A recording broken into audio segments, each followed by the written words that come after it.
I had the money to go to a record store, I would. I would. If I had the money to go to a record store, I would. This one, of course, Frampton Comes Alive. $7.99 for this. That's the price on this. It's probably worth about $10. So these are the more expensive. Hey, Peter Frampton. Hello, vinyl community. I am here to do another contest response, and I'm rushing to do this one. Normally I like to take my time with them, but this is for Jonas or SublimMedia. I felt compelled to do this one because I've been connected with Jonas for a long time. He was one of the first I really did a record exchange with, or a VCLT exchange with, a long time ago, and I had been watching his channel long before I was even making videos. But Jonas is just a fantastic guy. I highly recommend checking his channel out. I'll include a link down below if you're not familiar with him. But here's just a sampling of what he has to offer.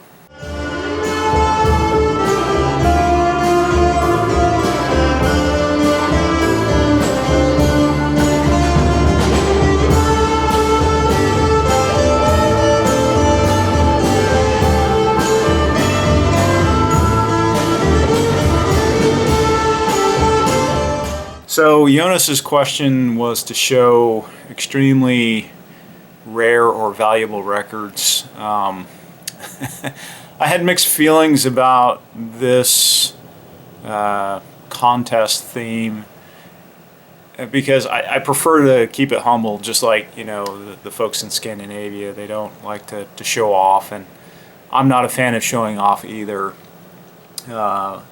And if it wasn't for you, Jonas, I would not be doing this video. I do have what is considered to be some rare and valuable records, but again, I don't like to show it off at all. But you know, again, I'm making an exception for you. So I've grabbed certain pieces from my collection to show. I probably could have gone on for a long time, but I'd rather keep it within a reasonable length. So I just kind of grabbed what I could find immediately, or what immediately came to mind. But there was one piece that did come to mind, and if it wasn't for Jonas, I would not have known about this. This is actually a rare piece, and it is a reissue. And this is Bore Fredrikson's Interval, and this is just a monster of a jazz piece. It's more free. It's Coltrane inspired. This is just a fantastic album. Of course, Bore took his own life, and you know, even the original press is rare. This is a reissue. Mine is number 35 of 500, and the reissue was done in Sweden. And if it wasn't for Jonas, I would not have known about this record. But for those that are not aware, here is just a sampling of this record for you.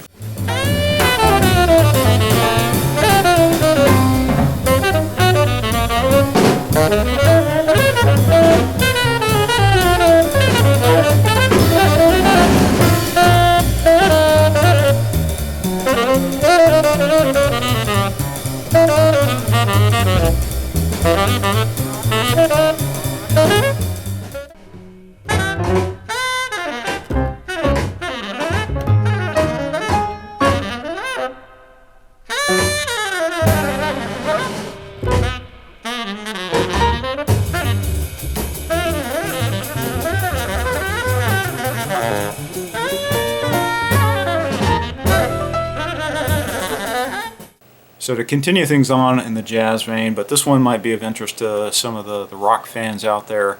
I do collect promotional pieces. I like to collect test pressings when I can get them. This is an advanced promotional by the new Tony Williams Quartet.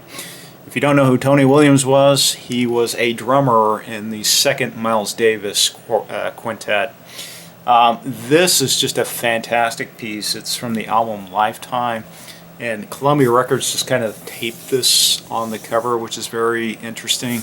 And as an advanced promotional, you kind of have this nice, interesting white label.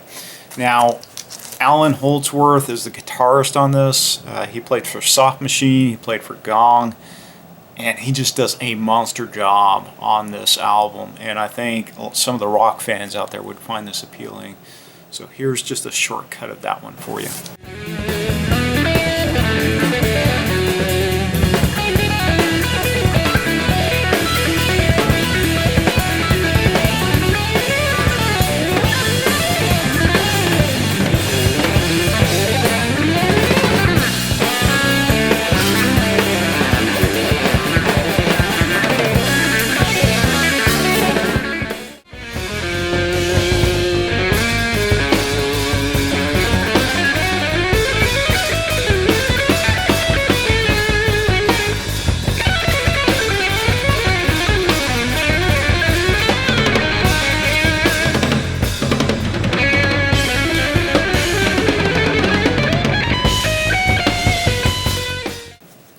Next one I have to feature for you, I don't know how rare it is, but it just got a reissue from Modern Harmonic.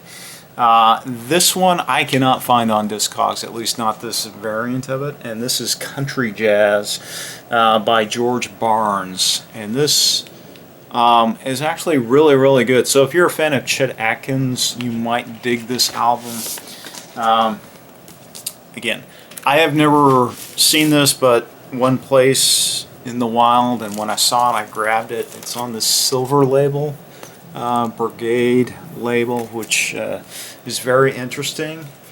But like I mentioned, it got a Modern Harmonic reissue on red vinyl, mastered by Kevin Gray. So here's the Modern Harmonic reissue. Modern Harmonic does a wonderful job with the reissues. They did extensive liner notes. They actually have a promotional film here on YouTube where they talk about George Barnes. The daughter of George Barnes is interviewed for this album, and she talks about George's interaction with Bob Dylan, for example. So I recommend this one. Here's a couple of tracks from this one.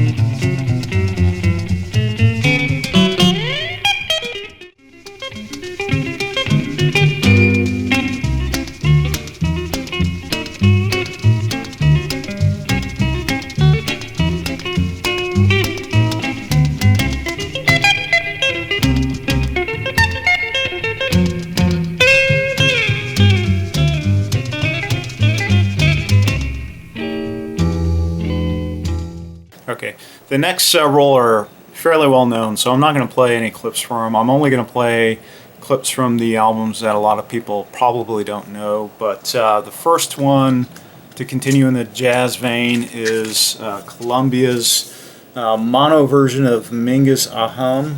And this is just a monster of an album, one of the best ones to come out in 1959. Charles Mingus, I just love his work, especially during this period. This record, in the condition that it's in, I mean, it's not near mint by any means, but it is probably at least VG plus. Probably goes for over $100. The next one is a Columbia promotional piece. This is the Jazz Messengers, Art Blakey. This was Art's first work for Columbia. I think he had a 3-album contract. But this album marked the actual dissolution of this particular version of the Jazz Messengers. And the reason why is because Art got the money for the album, did not disseminate that money or portion it to the other band members, used it all for drugs, unfortunately, and that marked the end of Art's association with many of these artists that are on here. I think Hank Mobley probably did one more album with them, maybe Doug Watkins, but Horace Silver had enough, and they broke their ties with this particular album. Now this is a 6i Columbia. If you want to see what the promo or demo label looked like at the time, so you had white instead of red here with the black 6i's. So this is a really good album. Yeah, Art had his problems with drugs throughout his career, and he introduced a lot of musicians to drugs, unfortunately.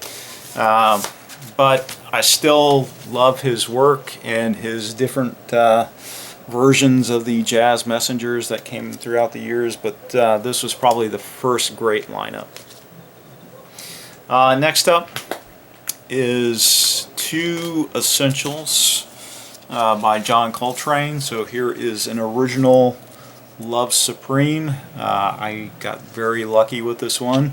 A dealer cut me a very nice discount on this. To me, it was virtually unplayed, and it's just fantastic. So this is a must-own, if you ask me. Next up is another must-own, and this is an original John Coltrane Blue Train. It's mono. This was actually recorded in stereo, but the stereo version didn't come out until two or three years later. I'm actually trying to track down a good stereo copy. I am very happy I own this VG Plus mono copy. Eventually I'd like to do a sound comparison of both mono and stereo versions. And I have several different pressings of this album. I also want to redo my Love Supreme video because I have an original now. I also have another version that I did pick up, so I'd like to do a 4 or 5 album comparison of this one. I do have a number of original Blue Notes. So here is a stereo press of something else. It was originally dropped in mono, but I do have a stereo copy of this one. Here is an original version of Finger Poppin' with the Horace Silver Quintet. The next two, I have a mono version of Art Blakey and the Jazz Messengers Monin'. And how do you know if it's mono? You will see Micro Groove in the label. Here is the stereo version. They had a stereo sticker that they would slap on the cover at the time.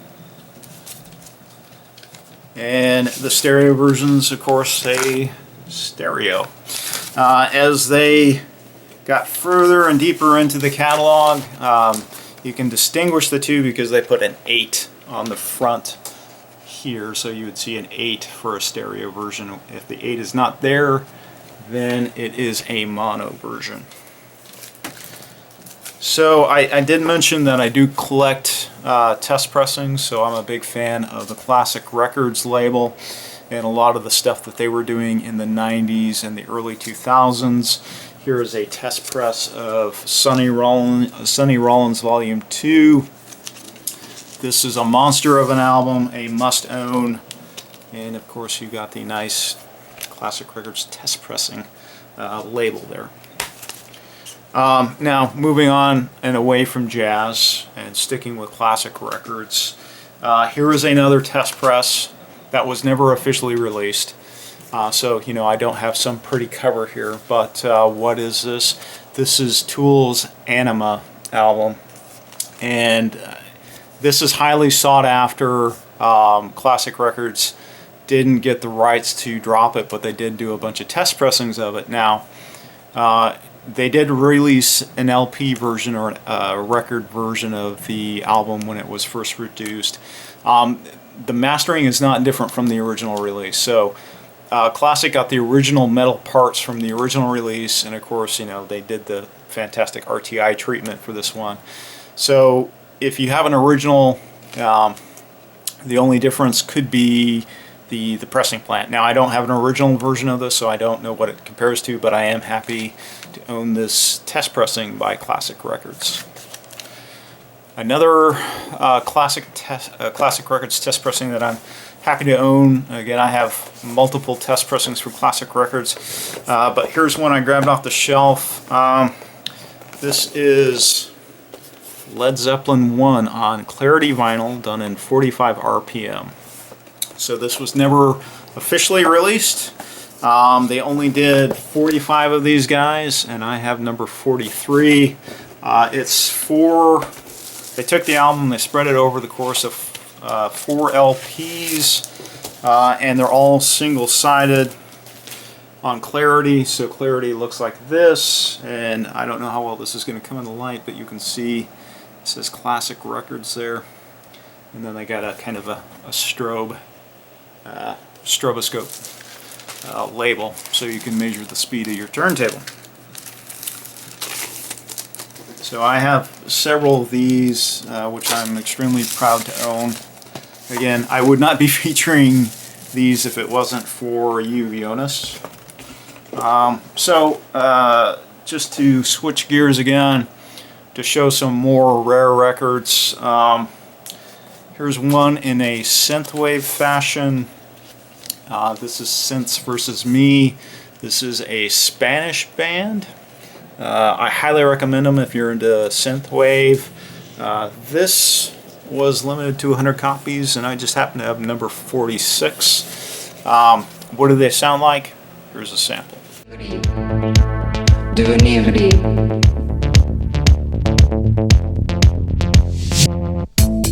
Un homme dans son regard désolé, une valise à ses côtés, des yeux fixes et froids. Montrant de la cour, le squale est tourné pour laisser cacher.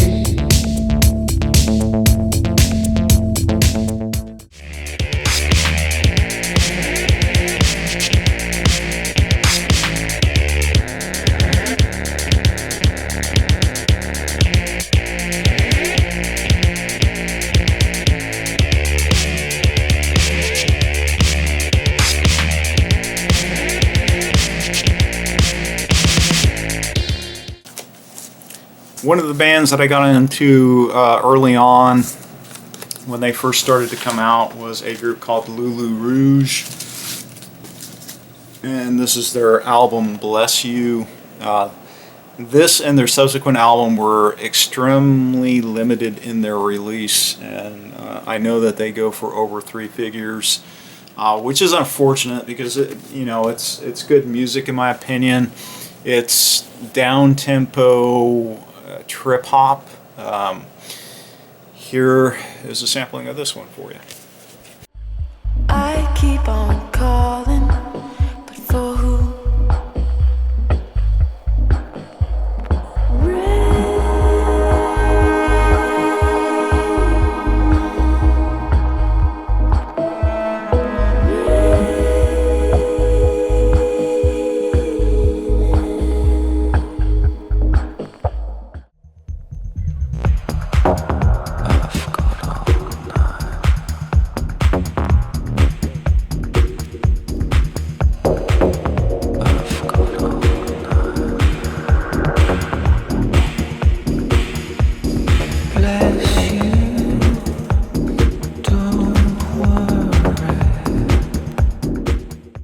Okay, the last one I want to feature is a box set. It's one of the few things that I've left sealed. Why have I left it sealed? I don't know, to be quite honest. This, as far as I'm aware, was limited to 1,000 pieces. This is Beck's Information box set. This has a number of items in it, so you can really redesign the cover. I do have it on CD, and I'm content to just listen to the CD. I was happy to pick up this box set when it was dropped, and I'm just amazed how much it was going for. But my issue with my collection is I don't really have much of it put in Discogs, and when I get something, I typically do not look back. I'm not a guy that goes back and looks at the value of my collection. I'm always trying to press forward. I'm just after the music. So with respect to my collection, I grabbed the pieces that I knew were valuable. I have a bunch more, but again, I don't want the video to go on and on and on, but I hope this is a fair sampling. I hope this meets the needs of your question, Jonas. Again, congrats on the subs. Honestly, in my opinion, you should have a lot more. For my subscribers, thank you for watching. I hope you enjoyed this. I honestly don't know if I'll keep this video up that much longer, but I'll definitely keep it up for a little while. So thank you for watching. Shoot me a comment down below, and I'll catch you next time.